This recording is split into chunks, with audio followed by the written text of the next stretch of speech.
Hello మమ్మ, నేను మీ busy మా బాయ్ మమ్మ. ఇవాళ సరదాగా సండే అవడంతో ప్రణయ్ బ్రో ఇంటికి అయితే వెళ్ళామమ్మ. బ్రో అయితే మార్నింగే పార్టీ చేసుకుందాం దాపురంగానే ఇంకా రెడీ అయ్యి కొంచెం అట్లా వెళ్ళిపోయామమ్మ. వెళ్ళడమే ప్రణయ్ బ్రో ఫ్రెండ్ ఇంటికి వెళ్ళాం. ఇంకా చికెన్ తీసుకుని వెళ్ళేసరికి బ్రో వాళ్ళు అయితే మంచిగా అన్నింటినీ కలిపేసి పట్టుకొని అయితే అలా బయటకి అయితే వెళ్ళామమ్మ బ్రో వాళ్ళతో. సరదాగా మేము అందరం బయటికి వెళ్ళగానే మాకైతే మంచి థాట్స్ వచ్చాయి. మంచిగా కూర్చొని ఫుల్గా ఎంజాయ్ చేద్దాం అనుకున్నాం.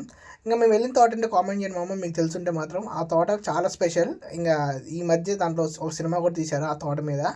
అది మీకు తెలిసిన కామెంట్ చేయండి. చాలా ఫేమస్ సినిమా కూడా అది, స్మగ్లింగ్ సినిమా. కామెంట్ చేసేయండి. అంతలోకి మేమైతే అన్నీ రెడీ చేసుకొని అన్నీ కోసుకొని రెడీ కూర్చున్నాం. బట్ మనమైతే సర్వ్ చేయించుకున్న చికెనే ఓన్లీ. మంచి చికెన్తో టేస్ట్ చేస్తే వేరే లెవెల్ ఉంది మా చికెన్ మాత్రం. పిచ్చి పిచ్చుకుని చికెన్ అయితే చాలా బాగుంది. టేస్ట్ కొత్తగా అనిపించింది. ఆ చికెన్ తినేసరికి ఇంకా బ్రో అయితే మళ్ళీ మనకు కొన్ని మరమరాలు అయితే పెట్టాడు. అంటే మరమరాలు విత్ చికెన్ కర్రీ. అది కూడా టేస్ట్ చేసా, చాలా బాగుంది అది కూడా. ఇంకా అన్నీ రెడీ చేసి మొత్తం కడిగేసి నీట్గా మళ్ళీ రిటర్న్ అయితే అయిపోయాం అమ్మ. అలా హాస్టల్కి అయితే మళ్ళీ రిటర్న్ అయితే అయిపోయాం అమ్మ. ఓకే బాయ్, మేము మళ్ళీ సబ్స్క్రైబ్